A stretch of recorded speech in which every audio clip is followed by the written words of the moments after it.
I remember back in 2017 when The Legend of Zelda Breath of the Wild came out, how much of the discussion around the game was about freedom. Freedom to explore the world as you please. Freedom to go to the end of the game as fast as possible. But one element of this freedom stuck out more than others. It made its way into so much of the promotional art for the game and so many trailers. And this was the climbing. Breath of the Wild wasn't just freedom to walk in whatever direction you please. It was freedom to pathfind. To look at the expanse ahead of you and consider every hill, every canyon, every cliffside part of that possibility space of exploration.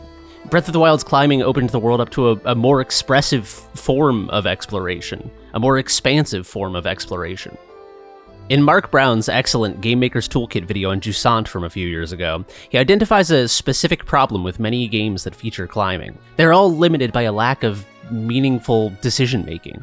And many of the examples he gives, climbing is limited to predetermined, heavily telegraphed routes, usually traversed by just pushing the joystick in the right direction. To paraphrase his expression of the disconnect that emerges from this sort of climbing, this must be a thrilling experience for the character, but certainly not for the player.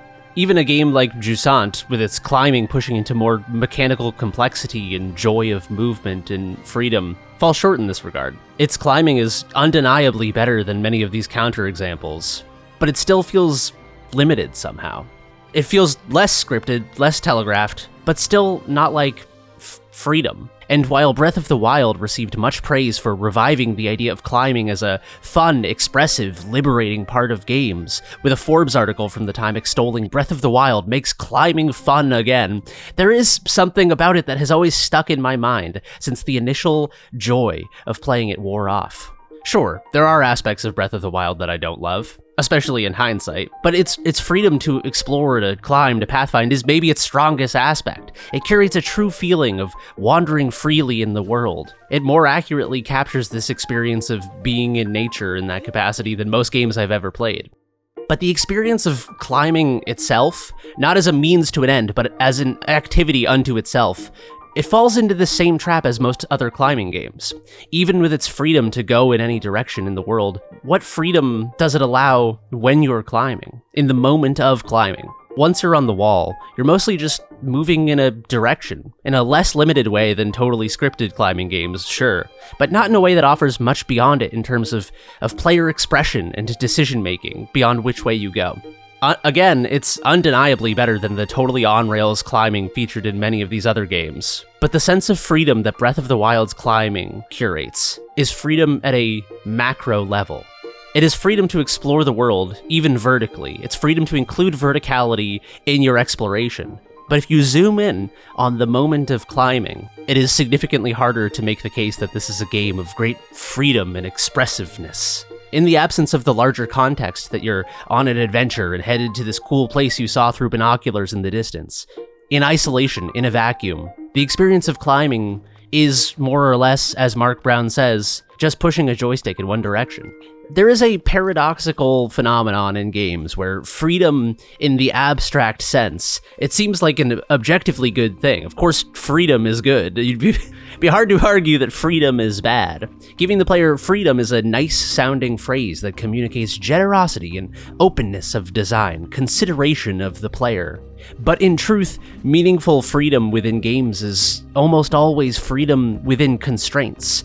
Consider these two scenarios. Number one, you're playing Arcane's Prey, and you get the glue cannon, and suddenly you can build little glue ball pathways into the rafters. Set against the backdrop of your gravitational constraints in most of the game's environments, this feels truly like soaring around the world. You might as well be flying at this point. Now, scenario two, imagine if you actually were flying at this point. Imagine like no-clipping in Gmod around and getting the same glue gun. Without a constraint to rebel against, there is no feeling of freedom. Sneaking around in a stealth game is fun because there's a risk of being caught. Combat in survival horror is exciting because you don't know where the next save room is or the next box of bullets. And so a real sense of freedom in games often comes not from unrestrained freedom, but freedom to push up against constraints, to find the edges of the rules, and see if you can find ways to push past them, even just an inch, to feel like you're getting away with something that maybe the developer never even intended to allow.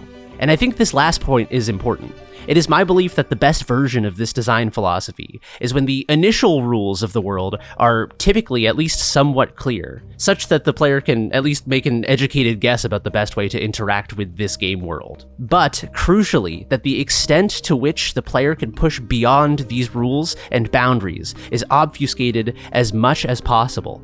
To paraphrase a piece of wisdom bestowed upon me by legendary game designer Raph Koster from an interview coming to NoClip sometime this year, if a player can accurately, predictively model in their mind what's most likely around the next corner, their interest in playing the game rapidly dwindles. If, however, they believe that just over the horizon there are new, unseen, exciting things, they will move mountains to get there. And so, building off of this idea, while the rules of the game must be sufficiently clear that the player can effectively play the game, the exact hard-coded boundaries of the experience must more or less remain a mystery as long as possible in order to keep alive a sense of wonder and awe. And the closer the game world feels to a place that contains an infinitude of possibility, the more it feels like being in a world, in a place, in a real place. And so, if you're aware by now that this is a video about Cairn, you might be asking yourself, how does Cairn relate to these ideas in game design? How does a game where you're climbing one mountain, how could this game possibly be related to these ideas of radical openness, of immersive sim player expression?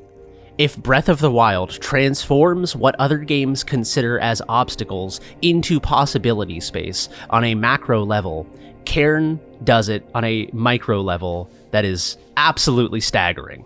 Despite the fact that Cairn funnels you into more or less one direction, the game creates a relationship to its world that feels more like freedom to me than the freedom to go in any direction.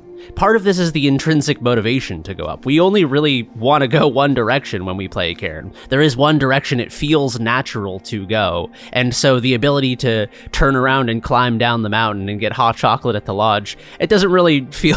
I mean, that sounds cool on paper, but that's not really what this game is about. But Cairn's specific sense of freedom emerges out of a relationship that it builds between the player and its world. A relationship to its physicality, to its minute details, and specifically, a relationship to its unscripted interactivity. Macro-level freedom, the freedom to go anywhere, as we see in Breath of the Wild, it does have value. I don't mean to downplay that. It deepens our relationship to the big picture of the game we're playing. We have the mental context of, I'm going to explore that area. It was my decision to go explore that area. But micro-level freedom, as seen in Cairn, it deepens our relationship to the game in a different way, in a more immediate and visceral way, a way that's not about mental context about the larger experience, but in a way that grabs you moment to moment, second to second, that pulls your attention back into the game world. When every manual foot placement, every rock you grab has invisible value, invisible data, untelegraphed potential risk or benefit, this locks your mind into focus upon the world itself. This is why even the game's creative director has referred to Cairn as a vertical Death Stranding. Similarly, Death Stranding's focus on balance and foot placement transforms the physical landscape into a data set, and not a dry, boring data set that you check the charts to interpret, but a data set that speaks a language that humans understand. A human being who has never hiked and never played a video game could still look at Death Stranding and understand that when Norman Reedus puts his foot up too high on one side and too low on the other side, and he's got 100 boxes on his back, that he's going to be unsteady. And Cairn's invisible design language speaks in a similar manner. Someone who has never rock climbed a day in their life can still look at a big chunk of rock and intuitively understand, as a human being with countless years of epigenetics and evolutionary programming in their brain, can understand that this rock probably can be held, this rock I can probably jam my foot into, and this slab of rock is too smooth for me to grab. And this, I think, is the true brilliance of Cairn. Imagine a game that is a one-to-one duplicate of Cairn, but every time you hover your hand over a rock, it's like 60% grabbability, 45% stamina drain due to grabbability, and immediately you lose the magic, the wonder of the game. It is the capacity of a human being to play this game and to look at its physical landscape and interpret it as data in a way that is not totally binary. Things are not a good hold or a bad hold. There are sort of like middle grounds. There are compromises. There are holds that are like, this is all I have, and maybe I can quickly scramble up to the next good hold before Ava falls to her death and ragdolls over the edge of the cliff. This is why I invoke immersive sims when talking about a game that is an immersive rock climbing simulation. The rule set of Cairn that dictates our interactions with this world are sufficiently clear that I think anyone could play this game, but they are brilliantly obscured, such that the limitations of this game, the under-the-hood calculations which determine whether you're going to make it or not, these are sufficiently murky in a way that feels real and exciting and full of possibility. In Cairn, you grab what you thought was a safe ledge, and suddenly Ava starts to groan in pain as muscle strain takes over. Your controller starts to vibrate, the edges of the screen start to change color, and your palms start to sweat, and you know you have a second to correct your position or it's all over. And this use of like transparent and haptic feedback, I think, is so brilliant. It makes Cairn feel so real. Not real as in a simulation of rock climbing, but real as in when you are out in the world interfacing with the world. You do not look at it and render it into data consciously. You just react. If I can attempt to clarify the magic of this feeling by using a counter example, think about games that have an over-reliance on like mini-maps and quest markers and HUD and UI that indicate where you're supposed to go. At some point, if you're just following the arrow to the next quest, you stop interacting with the world. You stop perceiving the world as a place, and the world itself is just the mini-map. You're just like playing the mini-map. You're just playing the make sure the arrow is pointing the right direction game. And so the inverse of Cairn's brilliance is games that use abstracted data to pull you out of the world. Cairn's transparency and invisibility of design is something that pulls you into the world, something that adheres you to the physicality of this space. Cairn's rock faces aren't just slabs of stamina-draining, climbable surface, nor are they predetermined sets of grip points slathered in yellow paint. They are rich fields of possibility, invisible datasets, readable and intuitive and learnable and masterable. And the confidence of Cairn's developers in this approach is part of what makes this magic possible. I think a much lesser version of Cairn could exist with much heavier tutorialization about what jugs are and what crimps are and different grips, and being too heady about this approach to this game and trusting the player less, I think really would have robbed this game of so much magic that it has, because it trusts the player to be a human being, to just like know what it feels like to be a human being, to understand that human beings have a kinesthetic sense of their own body, what it feels like to hold on to something. And the physical world of Cairn, it not only doesn't telegraph intentionally, it doesn't telegraph unintentionally either, and I think this may be the more remarkable statement. The climbability of rock surfaces in Cairn is it's unbelievably subtle and natural in its conveyance of information. There are points in Cairn where the rock feels too natural to be human-made, which I think is one of the highest pieces of praise that you can give to an artist, is that they've made something that feels like it was made by nature. Because when you look at a child's drawing of a tree, and then you compare it to an actual tree in real life, the complexity and chaos and unpredictability of the ways that trees spiral and curl, it is a hard thing to model as a human being. And while Cairn's rock faces do not feel like a photorealistic rendition of real rock faces, they do communicate the same feeling that rock faces do. Climbing in most games, even again in the amazing Jusant, it essentially just feels like you're going up a ladder most of the time, and sometimes the ladder sucks.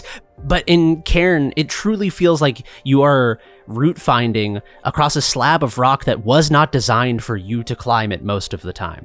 Roots emerge out of natural crevices and gaps and gradations and outcroppings in the rock. The miraculous design work that must have gone into creating this version of the fictional mountain Kami is, I can't even fathom what it took to make these rock faces feel so natural. And I think that is so significant. When I'm up there on the wall, it feels as if the forces of nature have simply sculpted this monument, and I am navigating it as best I can, with no guarantee that every route is climbable, with no guarantee that I will survive, with no guarantee that I'm headed the right direction in any sense other than that I am going upward. And I have to stress that I think this is the most remarkable aspect of Cairn's invisible design language. Despite the brilliance of its hidden systems and mechanics, despite its affecting narrative and beautiful stylization, all of these amount to much less if applied to a series of boulder problems as we see in the tutorial. If the entirety of the game felt like it was just climbing gym style boulder problems but with real rock on a real mountain. It is the transposition of these strikingly intuitive and unintrusive mechanics onto a naturalistic landscape, onto a natural feeling landscape that makes Cairn so good. And so, while I'm neither an art historian nor an expert on painting or various movements of painting, I would tentatively like to categorize Cairn as a work of naturalist game design. Bear with me.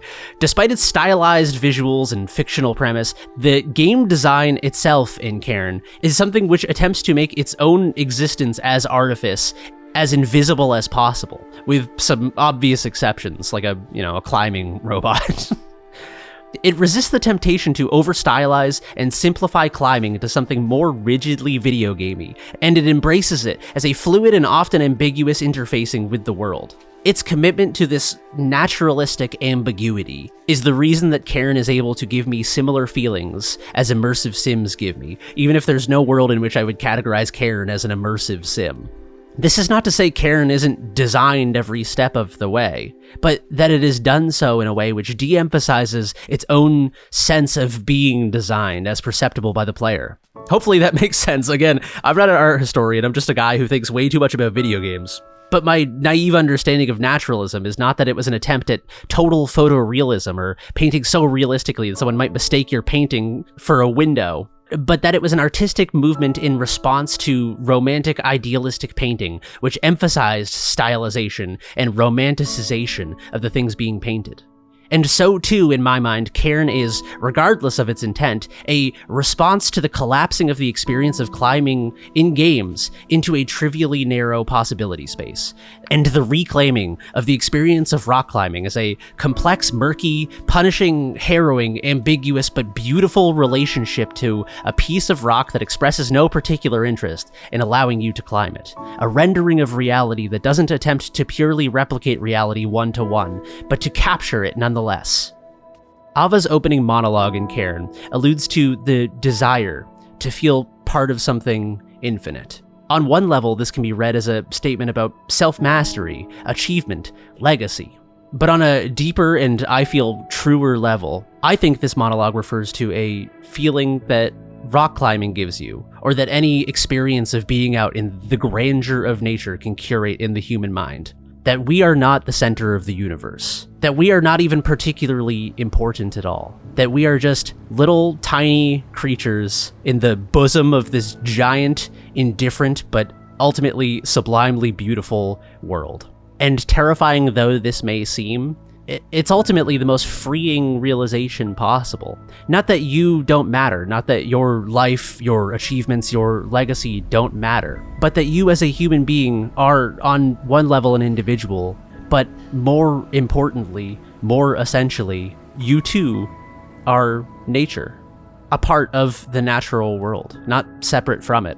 No matter how many walls and streets and cars we erect as boundaries between ourselves and our origins. And so, while it might seem in these final moments that I have drifted quite far afield from talking about game design, I would beg to differ. I would like to, in closing, postulate that what Cairn accomplishes in its design, with its beautifully subtle sense of freedom, is indicative of a relationship between player and game world that I hope to see more of in games. A power fantasy that is not about subjugation of the world beneath the power of the protagonist or the player, but a sort of anti-power fantasy. A power fantasy in which freedom is defined by being small and powerless, and yet still somehow pushing boundaries, getting away with things, exploring what's possible, testing the limits within a world that feels real. Not because of its photorealism, not because of its simulationist nature, but because of an abiding sense that it was not made for you, but that it just exists. And Cairn, to me, is proof that when this sense of immersive naturalism works, even the smallest victory can feel like freedom. The sky is bigger up here for sure.